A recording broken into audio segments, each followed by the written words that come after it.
මේ පාඩම පුතේ වර්ග බලයේ පාඩම දිගට එන්නේ අපිට මේ පොඩි 6 පන්ති ඉඳන්ම එනවනේ පුතේ එක එක කෑලි කෑලි. ඒතකොට මේ පන්තියේ වර්ගඵලය කියන කොටසේදී අපි කතා කරනවා පුතේ සමාන්තරාශ්‍රයක වර්ගඵලය, ත්‍රපීසියමක වර්ගඵලය, ඒ වගේම වෘත්තයක වර්ගඵලය ගැන මේ පාඩමේ කතා කරනවා.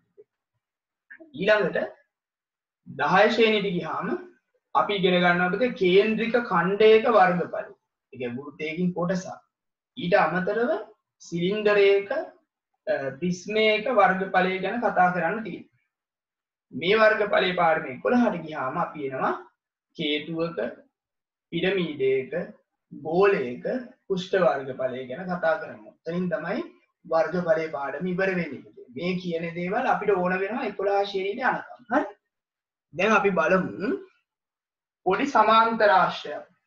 මම අදිනවා මෙහෙම සමාන්තරාශ්‍රයක්. චුට්ටක් බලාගෙන ඉඳලා ඉවර වෙලා අනිමු. සමාන්තරාශ්‍රයක් කියන්නේ සම්මුඛ පාද යුගල සමාන්තර වෙන, ඒ වගේම සමාන වෙන රූපයක් නේ. සමාන්තරාශ්‍රය. දැන් මේකේ මම කරන්නේ පුතේ මෙහෙම දෙයක්. මෙතන මේ මුල්ලෙන් හරි මේකෙන් හරි අපි මෙහෙම හරියට පහළට ලම්බයක් ඇන්දොත් ලම්බයක් ඇඳලා මේ කොටස ඔයාලට පුළුවන් කපන්න. ඒකටි කපන්න පුළුවන් නේ. කපලා ඉවර වෙලා පුතේ මේක අරගෙන යනවා මම මේ පැත්තට. මේ කෑල්ල අරගෙන යනවා මේ පැත්තට. ඊළඟ මේ විදියටම ගෙනිහිල්ලා මෙතනින් තිබ්බොත් පුතේ කොහොම ඔන්නෝම ත්‍රිකෝණාශ්‍රයක් හැදෙනවා. ඒතකොට දැන් මේ කෑල්ල නැහැ. මේ කෑල්ල නැහැ. මේ පිළ මෙතනින් තිබ්බා ත්‍රිකෝණාශ්‍රයක් හැදෙනවා. ඒකේ තේරුම පුතේ මේ සමාන්තරාශ්‍රයේ වර්ගඵලයයි මෙතන මේ අලුතෙන් හැදෙන ත්‍රිකෝණාශ්‍රයේ වර්ගඵලයයි සමාන විය යුතුයි. දැන් මම මේකට අකුරු ටිකක් දාන්නම්. අපි දාමු සමාන්තරාශ්‍රයට A B C D කියලා. ඊළඟට ත්‍රිකෝණාශ්‍රයේ ඉතුරු අකුරු ටික දාමු A B C D. මෙතන මම දාන්නම්කෝ E F කියලා. හරිද? එතකොට මෙයාගේ වර්ගඵලය ත්‍රිකෝණාශ්‍රයට සමානයි. දැන් මේකේ මම අගයන් දෙකක් දෙනවා පුතේ. මේ අගේ හොයාගන්න බැහැ නැත්තම් ඔයාලගේ පොතේ තියෙන ඒවා මම දෙන්නම්. මේකේ එයාලා කියනවා මෙන්න මේ දිගක් ගන්නලු A කියලා. ඊට පස්සේ මේ උස ගන්නලු H කියලා. හරිද? එතකොට දැන් මම මේ ඇඳ විදියට පුතේ මේ රූපේ ඇඳුන විදියට මට ලියන්න පුළුවන් ABCD සමාන්තරාශ්‍රයේ වර්ගඵලය සමාන වෙනවා කියලා පුතේ මේ තියෙන මෙතන දැන්නේ CDEF කියන ත්‍රිකෝණාශ්‍රයේ වර්ගඵලය. ත්‍රිකෝණාශ්‍රයක වර්ගඵලය හොයන්න අපි දන්නවා පුතේ. ත්‍රිකෝණාශ්‍රයක වර්ගඵලය හොයන්න තියෙන දිගයි පල්ලයි වැඩි කරලා. ඒ කියන්නේ A වැඩි කිරීම H නේ වෙන්න ඕනේ. එහෙනම් මට මේක ලියන්න පුළුවන් A ගුණ කිරීම H කියලා. හරිද? එතකොට දැන් අපි බලන්න ඕනේ මේක සමාන්තරාශ්‍රයට ගැලපෙන්නේ කොහොමද කියලා පුතේ. සමාන්තරාශ්‍රයට ගැලපෙන විදිය ගන්න එපා. එතකොට මෙහෙම දෙයක් තමයි වෙන්නේ පුතේ. A කියලා කියන්නේ මේ සිම්පල් A කියන්නේ පුතේ මේ සමාන්තරාශ්‍රයේ එක පාදයක දිග. මොකක් හරි පාදයක දිග. H කියලා කියන්නේ පුතේ මේකටම සමාන තව පාදයක් තියෙනවානේ සමාන්තරාශ්‍රයේ. අන්නේ පාද දෙක අතර තියෙන ලම්බ උස. එයි නැත්නම් තවත් පාද තියෙනවනේ මේකේ. පැහැදිලිද මම මේ කියන එක? ඒ හින්දා ඔයාලට පුතේ මේ වර්ගඵලයේ වචනෙන් දෙනවා මෙහෙම. A කියන්නේ සමාන්තරාශ්‍රයේ එක පාදයක දිග. ඒක අපිට ගන්න පුළුවන් මොකක් හරි ගන්න එක ආධාරක පාදයේ දිග කියලා. ආධාරක පාදයේ දිග. ගුණ කිරීම. එතකොට H කියන්නේ ඒ දෙන්න අතර ලම්බ උසනේ පුතේ. ඔයාලා පොතේ කියනවා ආධාරක පාදයට අනුරූප ලම්බ උස කියලා. ආධාරක පාදයට අනුරූප ලම්බ උස. මේක තමයි පුතේ සමාන්තරාශ්‍රයක වර්ගඵලය ගන්න පුළුවන් සූත්‍රය වෙන්නේ. ලොකු දෙයක් නෑ. සමාන්තරාශ්‍රය එක පාදයක දිග ගන්න. මොකක් හරි එක පාදයක. ඊළඟට අපි බලනවා අනුරූප ලම්බ උස කියලා කියන්නේ දිගගත් පාදයට සමාන පාදයක්. මේ පැත්තේ තියෙනවනේ. අන්නේ දෙන්න අතර උස කියන එක තමයි කියන්නේ. වෙන පොළොවත් උස අරන් හරියන්නේ නැහැ. එතකොට දැන් මේකේ තියෙන විදිහට අපි මේක සංකේත වලින් ලියුවොත් උදේ ආධාරක පාදයේ දිග A මේක h වර්ගඵලයට අපි ඒරියා කියලා තියෙන මේ පැත්තට කැපිටල් A දාන්න පුළුවන්. ඒ කැපිටල් A දාන්න මේ වගේ එකක් නිරූපණය කරන්න සිම්පල් අකුරු දාන්නේ දිගවල නිරූපණය කරන්න. දැන් මෙතන A කියලා කියන්නේ මේකේ දිග කියන එක. මේක දිග කියන එක තමයි සිම්පල් දාන්න. උතන කැපිටල් දාන්න. කැපිටල් දැම්මොත් දිගක් නෙමෙයි කියවෙන්නේ. හරි. අපිට පුළුවන් පුතේ සමාන්තර ආශ්‍රයක වර්ගඵලය මේ සූත්‍රේ පාවිච්චි කරලා අරගන්න. හරි. ඉස්සෙල්ලාම පිළිවෙලට මේ රූපය ඇඳලා මේ ටික ලියලා මේක කොටු කරලා තියන්න බලන්න පුතේ.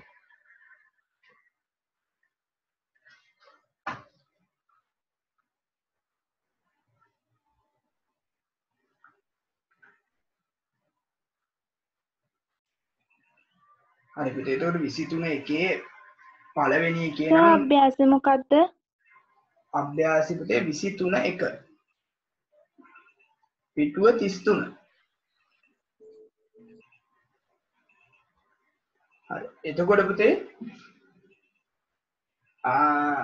බලන්න පළවෙනි ගානේ නම් මුකුත් කොහොමත් ඉලක්කම් දෙකමනේ දීලා තියෙන්නේ. ආධාරකයේ විදිහට යටපාදේ දීලා තියෙනවා. ලම්බ උස හරියටම 7යි කියලා දීලා තියෙනවා. එහෙනම් මේ දෙන්න ගුණ කරා නම් අපිට උත්තරේ ගන්න පුළුවන්. එකපාර උත්තරේ ලියනවට වඩා හොඳයි මේම ගුණ කරන දෙක පෙන්නලා ඉවර වෙලා උත්තරේ ලියන එක. පුරස්වරක් 7 84යි වර්ග සෙන්ටිමීටර.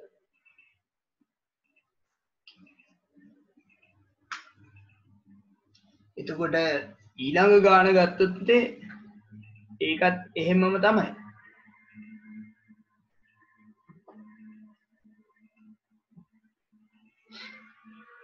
මේ ගානෙත් මුකුත් ගැටලුවක් නැහැ පුතේ. මේවා ඒ විදිහටම ගන්න පුළුවන්කම තියෙනවා අපිට. මේ පහ වැඩක් නැහැ මෙතන.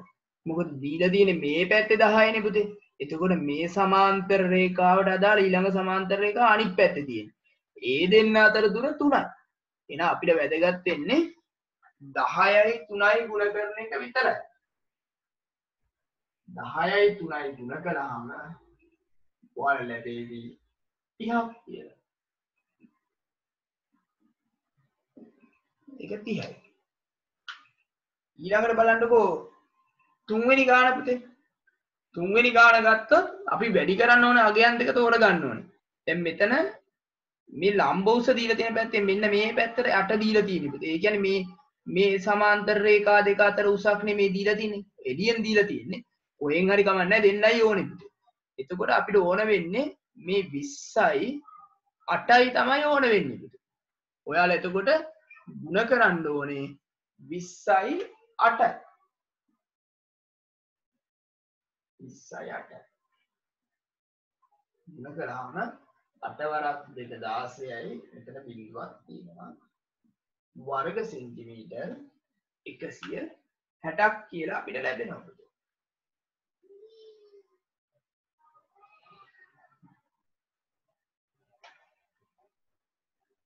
ඊළඟ ගාන අපි ගත්තොත් පුතේ මෙන්න මෙහෙම ගානක් දෙනවා අපිට. ඊට තියෙන වැඩි ගමන් ලියන්නම් මේකේ. මේ දිග සෙන්ටිමීටර් 15 බව දීලා පුතේ මෙන්න මෙහෙම දුරක් දෙනවා. ඒක සෙන්ටිමීටර් 6යි. ඊළඟට අපිට දෙනවා පුතේ ABCD සමාන්තරාශ්‍රයේ පරිමිතිය 52යි. වටේ දිග 52යි. දැන් අපිට ගන්න පුළුවන් දේවල් ගමුකෝ ඉස්සෙල්ලා. මෙයා 15 නම් මේ පැත්ත 15ක් වෙන්න ඕන. එතකොට මෙතන අපිට දීලා තියෙනවා ABCD කොහොමද දීලා තියෙන්නේ? දැන් පුතේ අපි බලන්න ඕනේ ඊළඟට මේ ලම්බ උස දීලා තියෙන්නේ මොන රේඛා දෙක අතරද කියලා. දැන් මේ ලම්බ උස දීලා තියෙන පුතේ මම මේ දැන් සමාන්තරයි කියලා දාලා තියෙන රේඛා දෙක අතරට දීලා තියෙන්නේ. මේකයි දීලා තියෙන්නේ. මේ රේඛා දෙක. මෙයා 15 තිබ්බට වැඩක් නැහැ. මේ පැත්තට දීලා නැහැ නේ අගයා. එහෙනම් මේ 6 දීලා තියෙනවා නම් අපි මේ රේඛාවක දිග හොයා ගන්න ඕනේ අනිවාර්යයෙන්. ඒක හොයාගන්න තමයි අපිට දෙන්නේ පුතේ මේවා වටේ දිග 52යි කියලා. එහෙනම් ඉතින් 52න් 15යි 15යි 30යි නේ පුතේ 30ක් අඩු කර. අඩු කරලා එන උත්තරය දෙකට බෙදලා දැම්මනම් මේ එක පැත්තක දිග එනවා පුතේ. මම ඒක හදලා ඉන්නම්. BC කියලා කියන්නේ 52න් අඩු කරනවා පුතේ 15යි 15යි 30ක්. එන උත්තරේ දෙපැත්තට බෙදලා දානවා මේ එන උත්තරේ. එතකොට අපිට 22ක් කියලා දෙකෙන් බෙදුවාම 11ක් කියලා. දෙකෙන් බෙදුවාම 11යි. ඒකේ තේරුම මේ පැත්තේ දිග සෙන්ටිමීටර් 11යි කියන්නේ. දැන් හරියට. දැන් මේ මං රතු පාටින් ලකුණු කරන රේඛා දෙක අතර ලම්බ උසක් තමයි මේ දීලා තියෙන්නේ අපිට. එහෙනම් ඉතින් මේ රේඛාවක දිග 11යි නම් 11 6න් ගුණ කළා නම් අපිට වර්ගඵලය ගන්න තිබ්බා. එතන වර්ගඵලය වෙන්නේ පුතේ ආධාරකයේ විදිහට 11 ගමු. උස විදිහට 6 ගමු. 11 සරක් 6 66යි වර්ග සෙන්ටිමීටර්. වර්ග සෙන්ටිමීටර් 66ක් වෙනවා.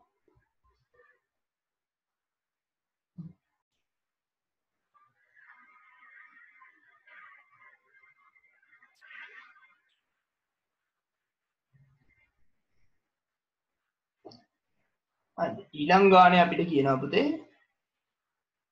දී ඇති සමාන්තරාශ්‍රයේ වර්ගඵලය 35යිලු. එහෙනම් 35 ගන්න විදියනේ දැන් බලන්න ඕනේ පුතේ. මේ h වලගේ දීලා තියෙනවා. මේ පැත්තට දීලා තියෙනවා. මේ පැත්තට දීලා තියෙනවා නම් පුතේ මේ අදාළ රේඛා දෙක අතර දුර දීලා තියෙනවා. එහෙනම් අපිට ඕන වෙන්නේ 5යි h ගුණ කරන්නයි ඕන. ඒ දෙන්න ගුණ කළාම අනිවාර්යයෙන්ම 35 වෙන්න ඕන. එහෙනම් අපිට ලියා ගන්න පුළුවන් පුතේ මහා ගුණ කිරීම 7යි. ඔව් 7යි පුතේ. h සමානයි 35යි. දෙපැත්තම 5න් බෙදනවා. 35 5න් බෙදුවාම 7යි. ඒක නම් මේ ගාන දිහා බලාගෙන කියන්න තිබ්බා. බලාගෙන කිව්වට පුතේ අපි මේක ලියලා පෙන්නන්න ඕනේ. ඒ හින්දා මම ලියලා පෙන්නනවා.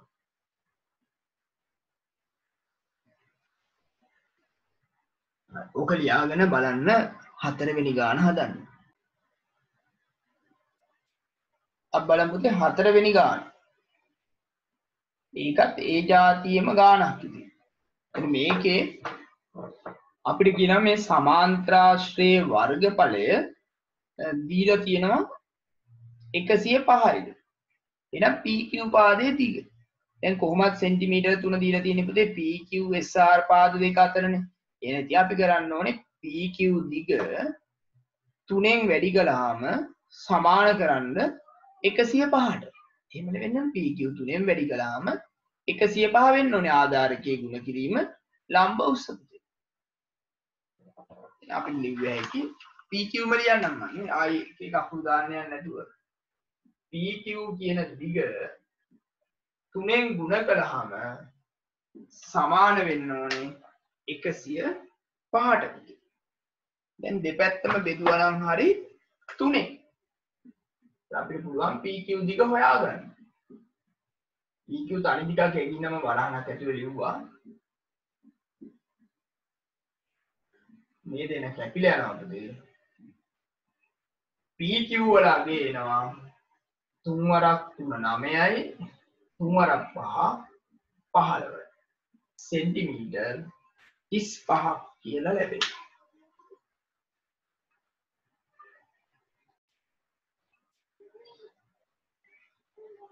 පළවෙනියටම අහනවා පුතේ කේල් mn කියන මේ සමාන්තර ආශ්‍රයේ වර්ගඵලය හොයන්නලු අපිට. වර්ගඵලය හොයා ගන්න පුළුවන් හරියට ආධාරකයයි ලම්බෝසයි වැඩි කරගත්තා නම්. දැන් ඔයාලට පේන්න ඕනේ මේ ලම්බෝස විදියට 5 තමයි ගන්න වෙන්නේ. මොකද h ගත්තට වර්ගඵලය හොයා ගන්න බෑනේ එකපාරට. අපි 5 ගමු. එතකොට 5ට අදාළව ආධාරකී විදියට ගන්න වෙන්නේ අපිට 12. දැන් 12 වරක් 5 60යි කියලා අපිට ගන්න පුළුවන්කම තියෙනවා පුතේ. දැන් මම ගන්නවා අපේ පස්වෙනි එකේ පළවෙනි කොටස 12 වරක් 5 60යි කියලා. වර්ග සෙන්ටිමීටර. ඊළඟට අපෙන් තව පොඩි ප්‍රශ්නයක් අහනවා පුතේ. අපිට කියනවා h වල අගය හොයන්නලු පුතේ. h වල අගය මෙන්න මෙයාගේ අගය. දැන් ඉතින් හිතලා හොයා ගන්න නම් පුළුවන්. මේ h වල අගයයි පුතේ 10යි ගුණ කළත් 60 වෙන්න ඕනේනේ. ඒ මේකේ වර්ගඵලය ලැබෙන්නේ බෑ මේ ආධාරකයේ අරගෙන ආධාරකයේ විදිහට 10 අරගෙන මේ ඊට පස්සේ තියෙන 10 නෙමෙයි දෙන්න අතර උසෙන් වැඩි කළාම ඉතින් 10 වරක් 6 තමයි 60. එහෙනම් h වලට එන්න ඕනේ 6ක්. ඒ වෙන අපිට ලියන්න විදිහක් තියෙන්න බෑ. ඒ නිසා මම මේක මෙහෙම ලියනවා. මම ලියනවා පුතේ වර්ගඵලය 10 පාවිච්චි කරලත් ලියා ගන්න. අපි ලියන්න පුළුවන් 10 ගුණ කිරීම h කියලාත් ලියා ගන්න පුළුවන්කම තියෙනවා. එතකොට පුතේ මෙහෙම මේ ලියන 10 ගුණ කිරීම h එහෙම නැත්නම් 10h කියන අගය සමාන විය යුතුයි පුතේ 60ට. ඒකම රූපේ වර්ගඵලයේ නෙමෙයි දෙපැත්තේ ආධාරක දෙකක් අරන් අපි හොයන්න යන්නේ. එහෙනම් ඉතින් දෙපැත්තම 10න් බෙදනවා. 10න් බෙදනවා. මේ දෙන්න කැපිලා යනවා. මේ පැත්ත සුළු කළාම සෙන්ටිමීටර් 6ක් කියලා ලැබෙනවා. සෙන්ටිමීටර් 6ක් කියලා ලැබෙනවා. හරි අපි බලමු පුතේ හදන්න. දැන් මේකේ ඇත්තටම වෙන්න ඕනේ මෙහෙමනේ. මුලින්ම අපෙන් අහන්නේ මේ පහළ සමාන්තරාශ්‍රයේ වර්ගඵලය. ඒක හොයාගන්න පුළුවන් AB දිග හොයාගත්තා නම්. AB දිග හොයාගන්න පුළුවන් උඩ සමාන්තරාශ්‍රය පාවිච්චි කරලා. මොකද උඩ වර්ගඵලය අපිට දෙනවනේ 30යි කියලා. එහෙනම් මම ඉතින් මේකෙන් පාවිච්චි කරනවා. AB කියන එක මට ඕන පාරි මම ගත්තා. 5න් ගුණ කළාම ආධාරකයේ ගුණ කිරීම ලම්බෝස සමාන වෙනවා පුතේ 30ට. එහෙනම් දැන් මට පුළුවන් AB හොයාගන්න දෙපැත්තම 5න් බෙදුවා. හරිද? මේ දෙන්න කැපිලා යනවා. AB සමානයි 6යි. මෙයා 6 නම් 6 වරක් 3 18යි. ඔයාලගේ උත්තර හරි. ඉන්න මට ගන්න පුළුවන් එම නිසා AB EF වර්ගඵලය ගන්න 6යි 3යි ගුණ කරා නම් ඇති. 6 වරක් 3 18යි කියලා ලැබෙනවා වර්ග සෙන්ටිමීටර. වර්ග සෙන්ටිමීටර 18. දැන් ට්‍රපීසියමක් කියලා කියන්නේ පාද දෙකක් විතරක් එකිනෙකට සමාන්තර වෙන චතුරාශ්‍රය. මේ වගේ එකක් නේ. පාද දෙකක් සමාන්තරයි. අනිත් පාද දෙක ඕන විදිහට තියෙන්න පුළුවන්. මේ වගේ නම්. දැන් මේ වගේ එක වර්ගඵලය හොයාගන්න තමයි හදන්නේ. හරි. අපි පොඩි වාක්‍යයක් ලියන්නේ මාතෘකාව ලියුවානේ. ඔයාලා ලියන්න කොහොමද ට්‍රපීසියමක් කියන්නේ මොකක්ද කියලා? ලියන්න පුතේ. සම්මුඛ පාද යුගලයක් පමණක් සම්මුඛ පාද යුගලයක් පමණක් සමාන්තර වන චතුරාශ්‍රයකි. සම්මුඛ පාද යුගලයක් පමණක් සමාන්තර වන චතුරාශ්‍රයකි.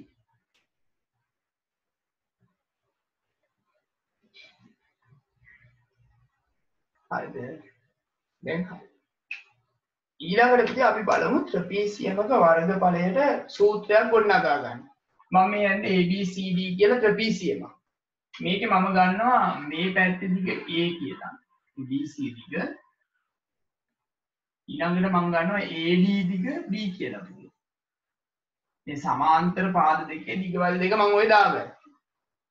ඊළඟට මේ සමාන්තර රේඛා දෙක අතර උස නැත්නම් ලම්බ උස මම ගන්න h කියලා. හරිද?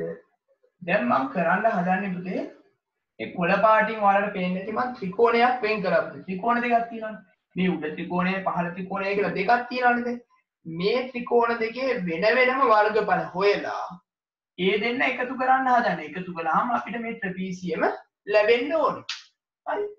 එහෙනම් අපි බලමු වෙන වෙනම වර්ගඵල හොයාගන්න. මම ගන්නවා දැන් මේ දාලා තියෙන සංකේත වලින් BCD ත්‍රිකෝණයේ වර්ගඵලය ඉස්සෙල්ලා. BCD ත්‍රිකෝණයේ වර්ගඵලය. භාගය ගුණ කිරීම ආධාරකයේ ගුණ කිරීම ඒ ආධාරකයේ ඉඳලා ඉතිරි ශීර්ෂයට තියෙන ලම්බ උස. ඒ කියන්නේ භාගයයි AH. හරි. ඊළඟ මම මේකක් ගන්නවා. ABD ත්‍රිකෝණයේ වර්ගඵලය. භාගය ගුණ කිරීම ඊළඟට දැන් අපිට ඕන වෙන්නේ මේ ත්‍රිකෝණය. මේ ත්‍රිකෝණයේ ආධාරක විදිහට කොහොමද යන්න වෙන්නේ B. වෙන ගන්න එකක් නැහැනේ. ඊළඟට ලම්බ උස වෙන්නේ පුතේ මේකට අදාළ ඊළඟ පාදේ මෙතන තියෙන්නේ A දෙන්න අතර උස. එතකොට A දෙන්න අතර උස කියන්නේ මේ උස. මේ උස කියන්නේ මේ මෙතනින් දීලා තියෙන hම තමයි. කොහෙන් හරි ඕන පැත්තකින් දෙන්න පුළුවන්කම තියෙනවා. V ගුණ කිරීම h සංකේත අතරට අපි ගුණ කිරීම දාන්නේ. ඒ නිසා භාගයයි BH කියලා අපිට ලියා ගන්න පුළුවන් පුතේ. ඊළඟට එම නිසා ABCD වර්ගඵලය. ABCD කියන්නේ මේ ලොකු එකේ වර්ගඵලයනේ පුතේ. ඒක ගන්න පුළුවන් මේ ත්‍රිකෝණ දෙකේ වර්ගඵල දෙක එකතු කළා නම්. සම මේ දෙක එකතු කරනවා. භාගයයි AH එකතු කිරීම භාගයයි BH. දැන් අපි ගොඩක් සාධක එහෙම වෙන් කරමු. භාගය ගන්න පුළුවන් එළියට. ඊළඟට ඇත්තටම h වලාගයක් ගන්න පුළුවන් එළියට පුතේ. h වලාගේ වලහයි ඇයි මම මේ පැත්තෙන් ලිව්වේ කියලා. පොදුවේව පුතේ අපිට වරහන්න පිට මුලින් හරි අගින් හරි ඕන පැත්තකින් ලියන්න පුළුවන්. සූත්‍රයක් ගොඩනගා ගන්න හිතාගෙනයි මම මේ පැත්තෙන් ලිව්වේ. හරි. එතකොට භාගයයි h මෙතනින් අයින් වුණාම a ඉතිරි. භාගයයි h මෙතනින් පොදුයි කියලා එළියට ගත්තාම b ඉතිරි. ඔන්න ආවා අපිට ABCD වර්ගඵලය. ඒතකොට ABCD කියන්නේ ට්‍රපීසියමනේ පුතේ. දැන් බලන්න ට්‍රපීසියමට අදාළව ABH කියන්නේ මොනවද කියලා අපිට සූත්‍රයක් ගොඩනගා ගන්න. පුතේ AB කියලා කියන්නේ සමාන්තර පාද දෙක. සමාන්තර පාද දෙකේ එකතුවනේ AB කියලා ඇවිල්ලා තියෙන්නේ පුතේ. ඊළඟට H කියලා ඇවිල්ලා තියෙන්නේ ඒ සමාන්තර පාද දෙක අතර ලම්බ දුර. හරිද? එහෙනම් අපිට පුළුවන් ට්‍රපීසියමක වර්ගඵලයට සමීකරණයක් ගොඩනගන්න මෙන්න මෙහෙම. භාගය ගුණ කිරීම සමාන්තර පාද දෙකේ එකතුව ගුණ කිරීම එම පාද දෙක අතර ලම්බ දුර. හරිද? ඔය කියන මූල ධර්මයේ පාවිච්චි කරලා අපිට පුළුවන්කම තියෙනවා පුතේ ට්‍රපීසියමක වර්ගඵලයට සමීකරණයක් ගොඩනගා ගන්න. හරි. එහෙනම් දැන් ලියමු බලන්න පුතේ. මම අන්තිම ටික දැන් ලියන්නම්. ඔයාලා ලියන්න බලන්න මේක. බෝඩ් එකේ තියෙන ටික ඉස්සර රූපය ඇඳලා ওই ටික ලියන්නකො ඉස්සෙල්ලා.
ප්‍රශ්න තියෙනවා නම් අහන්න පුතේ.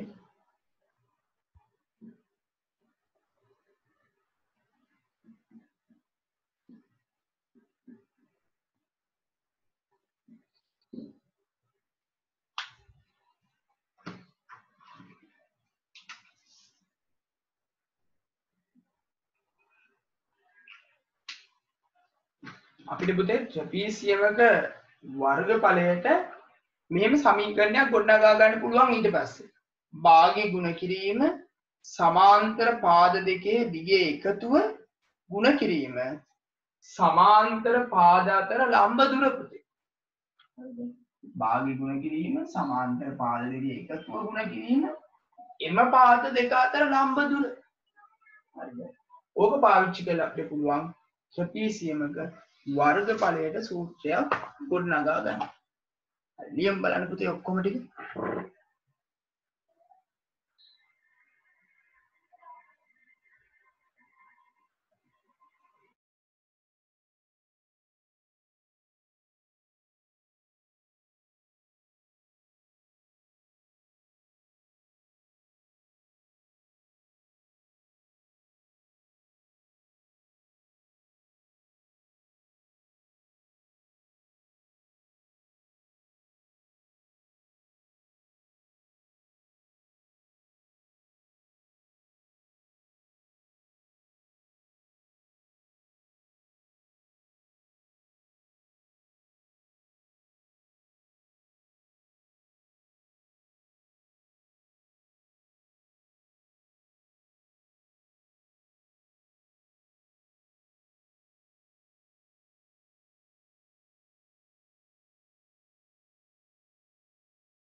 ඔය ටික ලියාගෙන පුතේ අපි අභ්‍යාස කරන්න හදන්නේ.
සර් ආයි කියලා දෙන්න පුළුවන්ද?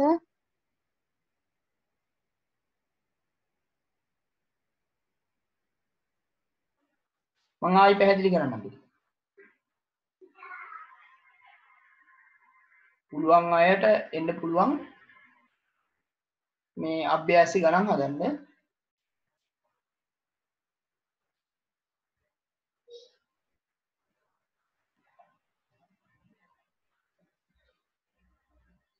එතකොට පුතේ මේ ගානේ අපිට ඔක්කොම දේවල් ටික හරියට දෙනවා පුතේ. වෙන වැඩිපුර මුකුත් නැහැ නෙමෙයි. සමාන්තර රේඛා දෙක අපිට දෙනවා 7යි 13යි කියලා. ඒ දෙන්න අතර උස දෙනවා 6යි කියලා. එහෙනම් අපිට මේක ලියන්න පුළුවන් පුතේ මේ විදිහට. භාගය ගුණ කිරීම සමාන්තර පාද දෙකේ එකතුව. ඒ කියන්නේ 7යි 13ේ එකතුව. එකතු කරලා පුතේ ඒ පාද දෙක අතර තියෙන 6න් උස වෙන 6න් ගුණ කරනවා පුතේ. හරිද? දැන් වරහන් ඇතුළේ තනියගෙකට සුළු කරගෙන ඉන්න. එතකොට ගාන හදන්න ලේසි. භාගයේ ගුණ කිරීම 7යි 13යි එකතු කළාම 20යි. ගුණ කිරීම 6. මේක ඔයාලට ඕන විදියට සුළු කරන්න. මම මෙහෙම සුළු කරනවා. දෙවරක් 1යි. දෙවරක් 10යි. 10 වරක් 6 60යි. वर्ग सेंटीमीटर 60යි. අන්න वर्ग सेंटीमीटर 60යි. ඔන්නම එක ගාණක් හැදුවා. දැන් බලමු පොඩ්ඩක් ඉස්සරහට යන්න පුළුවන්ද කියලා.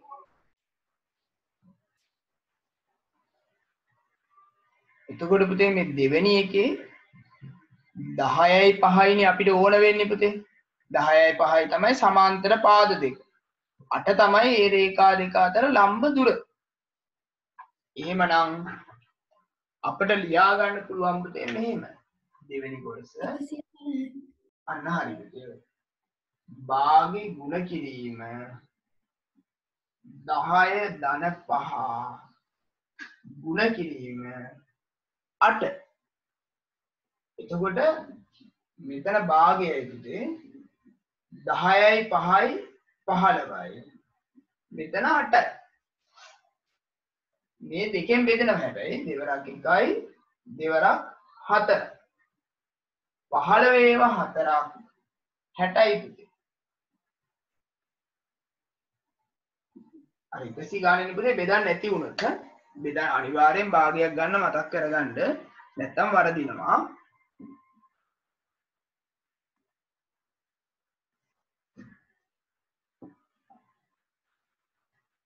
මේ ගමන්ම මම තුන්වෙනි එකත් ලියන්න. තුන්වෙනි කොටස. ඒකෙත් මුකුත් ප්‍රශ්නයක් නැහැ. භාගයේ ගුණ කිරීම 9 ධන 13 ගුණ කිරීම 5. බලමු පුතේ භාගයයි 9යි 13යි එකහු කරාම 22යි ගුණ කිරීම 5. දෙවරක් 1යි දෙවරක් 11යි පුතේ. එතකොට එනවා 11 වරක් 5 55යි. वर्ग सेंटीमीटर 55යි.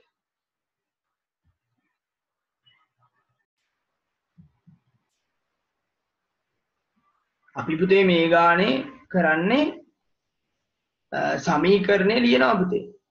සමීකරණයට සමාන කරන දැන් මෙතන මේකේ භාගේ ගුණ කිරීම 14 8 එකතුව ගුණ කිරීම ලම්බ උස.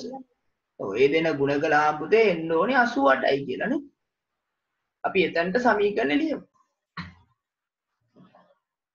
බලන්න භාගයේ ගුණ කිරීම සමාන්තර පාද දෙකේ එකතුව ගුණ කිරීම ලම්බ උස. ඔය ටික සුළු කළාම 88ට සමාන වෙන්න ඕනේ පුතේ. මෙතන එනවා භාගයේ ගුණ කිරීම 14යි 8යි 22යි පුතේ. 22 ගුණ කිරීම සමානයි 88. සම්මත සමීකරණය ලියනවා පුතේ. එතකොට හරි. දෙවරක් 1යි දෙවරක් 11. එතකොට මෙතන එනවා පුතේ 11යි h සමානයි 88. දෙපැත්තම 11න් බෙදනවා. මේ දෙන කැපිලා යනවා h සමානයි 8යි කියලා ලැබෙනවා. h ලගේ සෙන්ටිමීටර් 8යි. උත්තර ආව 10ක් 12ක්. ඉතා හොඳයි. ඔයාලට පුතේ තුන්වෙනි ගානේ ගන්න බුලා ලේසියෙම 60ටනේ සමාන කර ගන්න ඕනේ. භාගයේ ගුණ කිරීම සමාන්තර පාද දෙකේ එකතුව ගුණ කිරීම x සමානයි 60 වෙන්න ඕන. දැන් අපිට පුළුවන් පුතේ මේක සුළු කරගන්න. භාගයේ ගුණ කිරීම 13යි 11යි එකතු කළාම 24යි x සමානයි 60යි. 24 දෙකෙන් බෙදුවාම 12යි. 12යි x සමානයි 60යි. දෙපැත්තම අපිට බෙදන්න පුළුවන් 12න්. x සමානයි 5යි. x ලගේ 5 ආපු අය හරි පුතේ.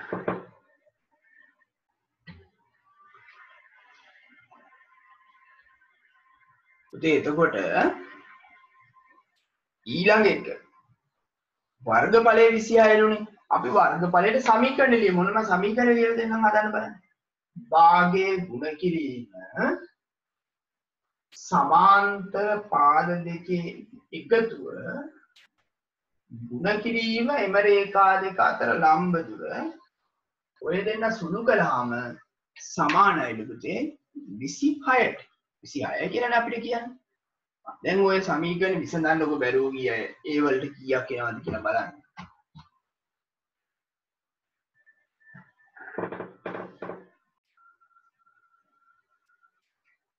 අය බලමු පුතේ 8 ආවනම් හරි. දැන් මේක මේ සුළු කර ගැනීමේ ප්‍රශ්නයක් තිබ්බේ. මම මේක මෙහෙම ගන්නවා පුතේ. වරහන්ට පිටේව ටික සුළු කරන්නම්කෝ. දෙවරක් 1යි. හරි වරහන් ඇතුළේ සුළු කරන්න බෑ. පිටේව ටික වෙනම. දෙවරක් 2යි. ඒතකොට ගාන හදාගන්න ලේසියි පුතේ. දෙවරක් 1 2යි. ඒ ධන 5 තියෙනවා. සමානයි 26. මෙතනින් එහාට ඔයාලට ඕන නම් දෙපැත්තම දෙකෙන් බෙදලා උත්තරේ ගන්නත් පුළුවන් පුතේ. එහෙම නැත්නම් අපි දන්න සාමාන්‍ය විදියට දෙකෙන් මෙහෙම ගුණ කරලා වරහන අයින් කර ගන්නත් පුළුවන්. මේ දෙන්න ගුණ කළාම 2a මේ දෙන්න ගුණ කළාම දෙවරක් 5 10යි. 26යි. ඉස්සෙල්ලට වඩා චූටි වෙනස් සුළු කිරීමක් එනවා මෙතන. 2a ධන 10 අයින් කරන්න ඍණ 10ක් දාමු. මේ පැත්තට දාමු. 2a සමානයි 16. දෙපැත්තම දෙකෙන් බෙදමු. a සමානයි දෙකේ 8. බලන්න වගේ සුළු කිරීම. හදාගන්න බැරුව ගිය අය පිළිවෙලට හදාගන්න බලන්න පුතේ ඕක. ඔය පියවර අනුගමනය කරගෙන ඔයාලට පුළුවන් ඕකේ දෙවෙනි කොටසට උත්තරයක් ගන්න. ඉතින් මේකටත් අපි සම්මත සමීකරණ ලියා ගන්නවා. එහෙමනේ ඉතින් කරන්න වෙන්නේ. දෙවෙනි කොටසේ භාගය ගුණ කිරීම සමාන්තර පාද දෙකේ එකතුව. ඒ තියෙනවා 18 තියෙනවා. ඒ ධන 18යි කියලා ලියන්නම්. එකතුව ගුණ කරනවා පුතේ. ඒ 9 ගන්න. ගුණ කළාම මේ ලැබෙන උත්තරේ සමානයිද පුතේ 135ට. දැන් ඉතින් 9 දෙකෙන් බෙදන එකේ නම් ගැටලුවක් නැහැ. අපිට ඕන 9 දෙකෙන් බෙදුවා ඒක 4.5යි කියලා. හැබැයි ඉතින් ඔබ භාගම තියාගත්තා නම් මං හිතන්නේ ලේසි වෙයි ඊටත් වඩා. ඒක ඔයාලා කැමැත්තක්. මම මේක මෙහෙම ගන්නවා. 9 වරක් 1 9යි. මොකද බෙදෙන්නේ නැහැ නේ පුතේ. ඉස්සෙල්ලා ගාන නම් මම මේ දෙන්න බෙදලා දැම්මා. දැන් මේක බෙදෙන්නේ නැතුව බෙදන්න බෑ. ඇතුලේ 18ට එහෙම බෙදන්න බෑ. වරහන් ඇතුලේ ඒක තනි ප්‍රකාශනයක්. ඒ ධන 18 සමානයි 135. පුතේ දැන් මම කරන්න යන්නේ දැන් මේක බෙදලා 4.5 කරලා වැඩි කරලා ඔහොම ගන්න පුළුවන් පුතේ. චුට්ටක් මම හිතන්නේ අමාරු වෙයි ඔයාලට ගන්න. බලන්න මම මේ ගන්න. මම ඉස්සෙල්ලා මේ දෙකේ ඉලක්කම අයින් කරනවා. දෙකෙන් බෙදලානේ තියෙන්නේ. ඒක අයින් කරන්න මම දෙපැත්තම දෙකෙන් ගුණ කරනවා. දෙකෙන් ගුණ කරනවා. ඒ ගුණ කරනවත් එක්කම මේ දෙන්න කැපිලා යනවා. එතකොට මෙතන ඉතුරු වෙන්නේ 9යි. ඒ දැන් 18 දෙවරක් 5 10යි. දෙවරක් 3 6යි කියන්නේ 7යි. දෙවරක් 2 2යි. 270යි. ඊළඟට ඔයාලා කැමති නම් මේක 9න් ගුණ කරලා වරහන් අයින් කරගන්න පුළුවන්. එහෙම නැත්නම් 9න් බෙදලා වරහන් අයින් කරන්න පුළුවන්. මොකද වරහන්ට පිට 9 විතරමනේ තියෙන්නේ. අනිත් මේ වෙන කොහෙවත් ඉලක්කක් නැහැනේ. දැන් 9න් බෙදන්න පුළුවන්. එහෙනම් 9න් ගුණ කරගන්න මම 9න් බෙදලා පෙන්නනවා ඔයාලට. 9න් බෙදුවා. කාශනයනේ තියෙන එකපාරක් බෙදුවාම ඇති පුතේ. එතකොට වරහානට පිට සංඛ්‍යා නැහැ කියන්නේ වරහන නෑ කියලා සලකන්න පුළුවන්. 27ට 9 වරක් 3යි බිඳුව. දැන් මේ පැත්තෙන් 18 අයින් කරමු. ධන 18 ඍණ 18ක් දානවා. මෙහෙටත් ඍණ 18ක් දානවා. එතකොට උත්තරේ ඔයාලට ලැබෙන්න ඕනේ සෙන්ටිමීටර් 12යි කියලා. 12යි කියලා ලැබුණා නම් හරි. ඊට පස්වෙනි ගානේ අපිට කියන්නේ මේ බිත්තියක පැතිපෙනුමක්ලු මේ තියෙන්නේ. එහෙමනම් බිත්තිය වර්ගඵලය. දැන් මේ මැදින් වෙන් කරලා දෙනවනේ පුතේ. එහෙනම් අපිට ලේසියෙන්ම කරගන්න පුළුවන් මම මේ පැත්තේ පෙන්නන ත්‍රිපිසියමයි මේ පැත්තේ ත්‍රිපිසියමයි හොයලා වෙන වෙනම හොයලා ඒ දෙක එකතු කළා නම් හරි පුතේ. එතකොට මේ දෙපැත්තම සමානයිනේ. සමානින්ද මේක පැත්තක් හොයාගන්න හදන්නේ මම. හරි. එතකොට මේ පැත්ත හොයාගන්න මේ රේඛා දෙක තමයි සමාන්තර. එහෙනම් 3යි 5යි තමයි එක්කව කරන්න ඕනේ. හරි. මම ගන්නවා පුතේ මෙහෙම.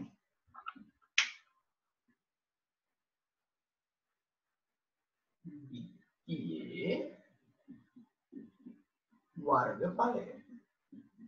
ඉස්සෙල්ල එක පැත්තක් හොයාගන්නම්කො මම. භාගයේ ගුණ කිරීම සමාන්තර පාද දෙකේ එකතුව 3යි 5යි. ගුණ කිරීම පුතේ ඒ දෙන්න අතර දුර ඒ කියන්නේ 4. හැබැයි මේ එන්නේ පුතේ බිත්තියෙන් භාගයක. ඇයි දැන් අපි එක පැත්තයි හොයාගන්නේ. මේ ලැබෙන උත්තරේ ගුණ කළා නම් හරි ආයසරයක් දෙකෙන්නේ. ගුණ කළා නම් දෙපැත්තම එනවා එකපාර. එතකොට දැන් මෙතන මෙහෙම තියෙනවා. භාගී ගුණ කිරීම 3යි 5යි 8යි. ඔන්න 4 වරක් 2 8යි කියලා ලියන්න පුළුවන්. කැමැත්තක් ඒක. 8 වරක් 8 64යි 64 දෙකට බෙදුනහම පුතේ 32ක් කියලා එනවා වර්ග මීටර. වර්ග මීටරනේ පුතේ වෙන්න ඕනේ. වර්ග මීටර 32යි පුතේ.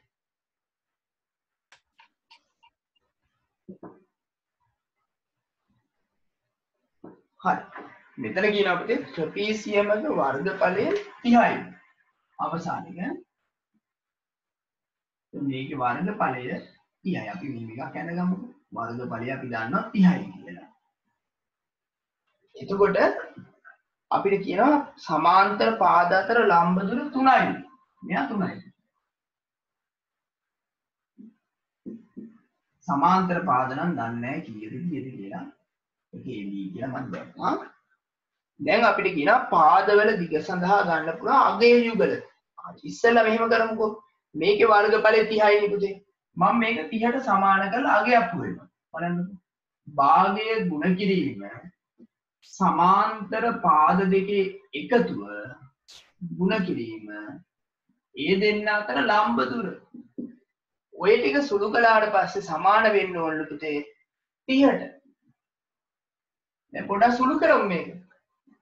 3 වරක් 1 3යි බෙදීම 2 a ධන b සමානයි 30යි. දැන් මම කරන්නේ පුතේ දෙපැත්තම දෙකෙන් ගුණ කරනවා. දැන් මේ දශම කරගෙන හරි කරදරයි නේ. දශම කරන්නේ නැතුවම ඉවර කරන්න හදන්නේ. දෙකට දෙක කැපිලා යනවා පුතේ.